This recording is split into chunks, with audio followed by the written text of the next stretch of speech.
Welcome guys, আবার একটা mini ব্লগে তোমাদেরকে স্বাগতম। তো আজ আমি বেরিয়ে পড়েছিলাম কালী পুজো দেখতে যাওয়ার উদ্দেশ্যে।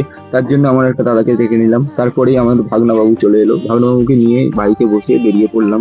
তারপরে কিছুটা গিয়ে দাঁড়িয়েছিলাম, তারপরে চলে এলো আমার একটা বন্ধু আর একটা দাদা। তো দুজনকে নিয়ে আমরা পুজো মণ্ডপের দিকে এগিয়ে গেলাম।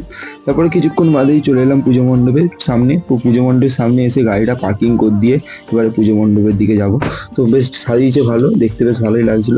তারপরে আস্তে আস্তে মাঠ দিয়ে হেঁটে হেঁটে মেলা দেখতে দেখতে আমরা পুজো মণ্ডপের দিকে এগিয়ে যাচ্ছি। তারপর পুজো মণ্ডপের সামনে এসে ফুলের ডেকোরেশনটা দেখছিলাম, বেশ ভালোই সাজিয়েছিল। তারপরে মায়ের দর্শন করে বেরিয়ে পড়লাম। তারপর চার সাইড ঘুরে ঘুরে মেলা দেখছিলাম। মেলা দেখে একটা সাইডে এসে দাঁড়িয়ে পড়লাম। দাঁড়িয়ে দূর থেকে মন্দিরটা ভালো সাজিয়েছিল দেখছিলাম। তারপরে এখানে কিছুক্ষণ ভিডিও করে আড্ডা মেরে ফটো তুলে তারপরে আমরা বেরিয়ে পড়লাম অন্য এক জায়গায় পুজো হচ্ছে সেখানে যাওয়ার জন্য।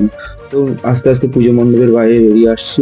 তো পুজো মণ্ডপের বাইরে বেরিয়ে এসে গাড়ি পার্কিং এর যেখানে ছিল সেখানে এসে গাড়িটা বার করে নিয়ে আমরা বেরিয়ে পড়লাম। নদীর ধার ধরে গাড়ি চালিয়ে আমরা চলে এলাম কাঁজিয়াখালী শ্মশানে। তো কাঁজিয়াখালী শ্মশানে আজকে শ্মশানকালী পুজো ছিল, তাই সোজা এসে প্রথমে মায়ের কাছে চলে গেলাম, মায়ের দর্শন করে নিলাম। মায়ের দর্শন করে চার সাইড ঘুরে ঘুরে দেখছিলাম। তারপর যেহেতু পুজোটা নদীর ধারেই ছিল, তাই নদীর ধারে এসে কিছুক্ষণ বসে নদীর সুন্দর দৃশ্য এবং মনোরম হাওয়া খেয়ে তারপরে আমরা চলে এলাম অর্কেস্ট্রা দেখতে। তো এখানে অর্কেস্ট্রারও ছিল, তাই অর্কেস্ট্রা দেখছিলাম। কিছুক্ষণ অর্কেস্ট্রা দেখে বেরিয়ে পড়লাম। তারপর আবার এক জায়গায় পুজো হচ্ছিল, সেখানেও চলে এলাম পুজো দেখতে। এখানে পুজো দেখছিলাম।